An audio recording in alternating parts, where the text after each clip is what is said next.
Welcome back to another video of life science geology. इस video में हम पढ़ने वाले हैं बॉडी टेम्परेचर रेगुलेशन के बारे में, जो कि पेपर सेकंड का सेकंड यूनिट का टॉपिक है, बॉडी टेम्परेचर रेगुलेशन। ठीक है, तो स्टार्ट करते हैं थर्मो रेगुलेशन से। थर्मो रेगुलेशन बेसिकली होता क्या है? It is the ability of an organism to keep its body temperature within certain boundaries even when the surrounding temperature is very different. ठीक है, तो थर्मो रेगुलेशन होता है क्या? बेसिकली अपनी बॉडी के टेम्परेचर को कांस्टेंट रखना या मेंटेन करके रखना। इससे फ़र्क नहीं पड़ता कि बाहर का टेम्परेचर उस टेम्परेचर से ज़्यादा है या कम है। ठीक है, तो अपनी बॉडी की टेम्परेचर को कांस्टेंट रखना क्या कहलाता है? Thermo regulation. ठीक है, नेक्स्ट आता है the average temperature of animal और organism is between 0 to 40 degree Celsius. ठीक है, तो ऑर्गेनिजम्स का जो टेम्परेचर है, बॉडी का टेम्परेचर, वो 0 से लेकर के 40 डिग्री सेल्सियस तक वेरी करता है डिफरेंट ऑर्गेनिजम्स में। ठीक है, अगर ह्यूमन बीइंग की बात करें तो नॉर्मल बॉडी टेम्परेचर कितना होता है? 30 सेल्सियस, ये हमारा रहता है। ठीक है, 40 डिग्री सेल्सियस मेंटेन होके रखता है ये टेम्परेचर हमारा। नेक्स्ट है when the body temperature decreases below the normal level is known as hypothermia.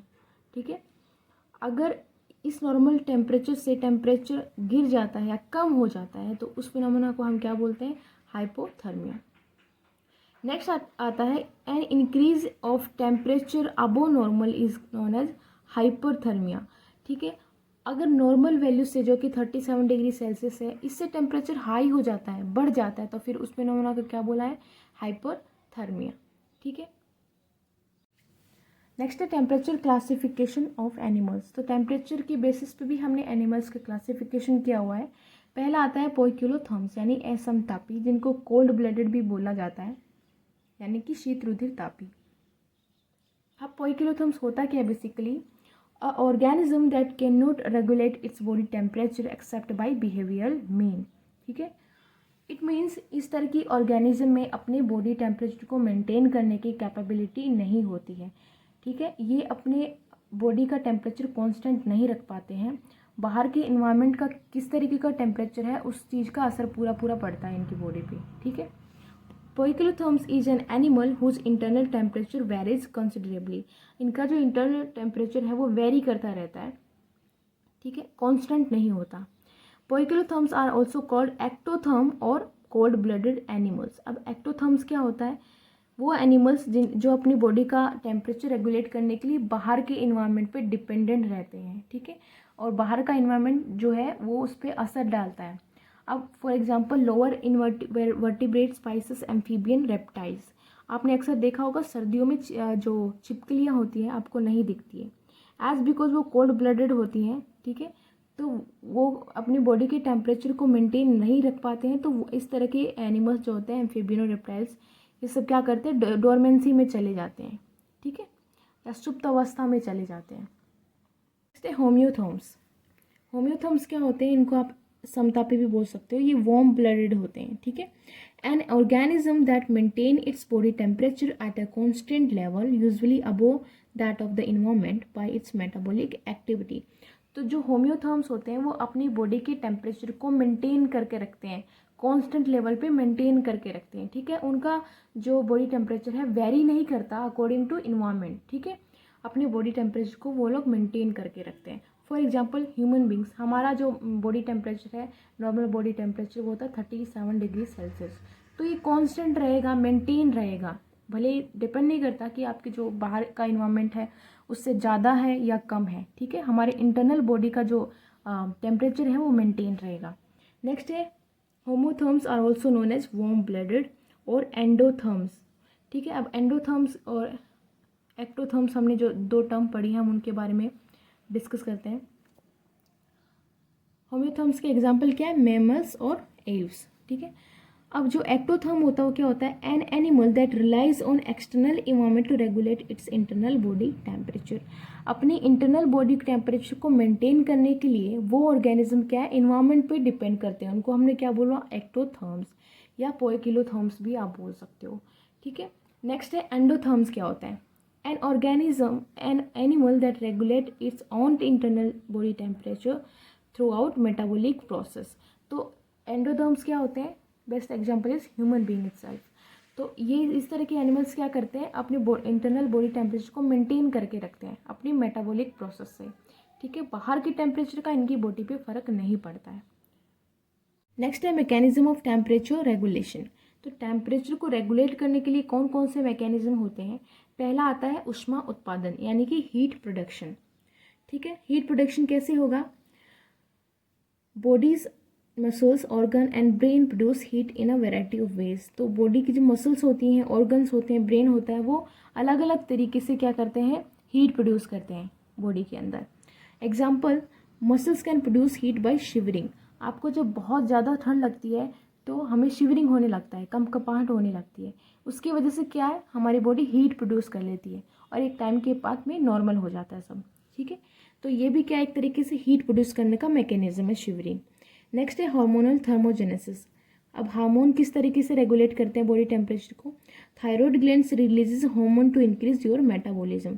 अब मेटाबॉलिज्म जब बढ़ेगा तो ऑफकोर्स हीट भी बढ़ेगी और जो टेम्परेचर है वो मेंटेन रहेगा, ठीक है। तो इस तरीके से हार्मोन्स भी जो है बॉडी टेम्परेचर को रेगुलेट करके रखते हैं। नेक्स्ट है हीट लॉस यानी कि ऊष्मा क्षय। हीट प्रोडक्शन में हमने देखा था कि किस तरीके से अगर बाहर का टेम्परेचर कम है तब बॉडी किस तरीके से अपने टेम्परेचर को मेंटेन रखती है, रेगुलेट करके रखती है। वहीं पे अगर बाहर का टेम्परेचर बहुत ज़्यादा है तब बॉडी किस तरीके से अपने टेम्परेचर को मिनिमाइज़ करेगी और रेगुलेट करके रखेगी, ठीक है। तो पहला प्रोसेस हमें देखने को मिलता है इवेपोरेशन। इसमें क्या होता है, body heat turns sweat into vapour, active work contribute to heat loss. बहुत ज़्यादा जब गर्मी हो जाती है तो आपने नोटिस किया है कि हमारी बॉडी स्वेट करने लग जाती है। कुछ टाइम बाद में वो स्वेट इवेपोरेट हो जाता है और बॉडी का टेम्परेचर जो है कम हो जाता है। तो इस तरीके से क्या है, बॉडी अपने टेम्परेचर को रेगुलेट करके रखती है हीट लॉस करके। दूसरा हमें देखने को मिलता है convection. Heat loss by air और water moving across the skin surface. जो एयर है हमारे स्किन सरफेस को टच करते हुए गुजरती है तो कुछ अमाउंट ऑफ हीट वो अपने साथ ले लेती है, ठीक है। तो इस तरीके से कुछ परसेंट ऑफ हीट जो है लॉस होती है हमारी बॉडी से और हमारा टेम्परेचर जो है मेंटेन होता है। थर्ड आता है radiation. Radiation is a form of heat loss through infrared rays. This involve the transfer of heat from one object to another, ठीक है। ऑल्दो वन ऑब्जेक्ट से दूसरे ऑब्जेक्ट में हीट ट्रांसफ़र हो रही है लेकिन यहाँ पे किसी भी तरीके का फिजिकल कॉन्टैक्ट नहीं होता है, ठीक है। इस प्रोसेस से सबसे ज़्यादा हीट लॉस होती है, near about 65% of heat loss हो जाती है रेडिएशन से। दूसरा हमें देखने को मिलता है conduction, the process of losing heat through physical contact. तो इसमें फिजिकल कॉन्टैक्ट होता है कंडक्शन में, लेकिन रेडिएशन में किसी तरीके का फिजिकल कॉन्टैक्ट नहीं होता, बस हीट लॉस होती है। वहीं पे कंडक्शन में क्या है, हीट लॉस होती है due to physical contact. For example, आपका टेम्परेचर हाई है, आप किसी सरफेस पे बैठ गए, किसी चेयर पे बैठ गए, तो आपको दिखाई देगा या फील होगा कि वहाँ जो आप जिस सरफेस पे आप बैठे हो वहाँ पे टेम्परेचर हाई हो जाता है, मतलब वहाँ पे भी हीट लॉस हुई है, ठीक है। हैं हीट कंजर्वेशन के बारे में, यानी कि ऊष्मा संरक्षण। किस तरीके से जो बॉडी है हीट को कंजर्व करके रखती है, राइट। पहला इसमें आता है हीट इंसुलेशन यानी कि ऊष्मा रोधक।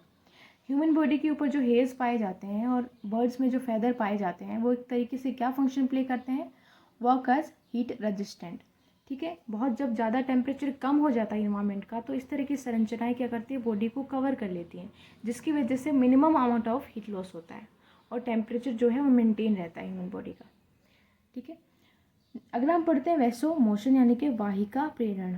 To minimise the heat loss from body through skin blood flow need to minimise, ठीक है। तो मिनिमम हीट लॉस हो इसके लिए क्या है, जो ब्लड फ्लो है वो भी मिनिमम होना चाहिए।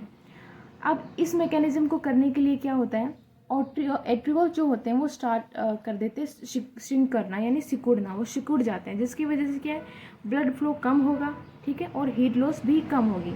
इस तरीके के प्रोसेस को हमने क्या बोला, वैसो कॉन्स्ट्रिक्शन यानी कि वाहिका संकीर्णन, ठीक है।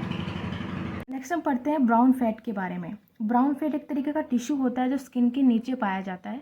बेसिकली हमें ये न्यूनेट्स यानी कि जब नवजात शिशु और हाइबरनेटिंग एनिमल्स में देखने को मिलता है, ठीक है। ब्राउन फैट का फंक्शन क्या होता है, brown fat produce heat to help maintain your body temperature in cold conditions.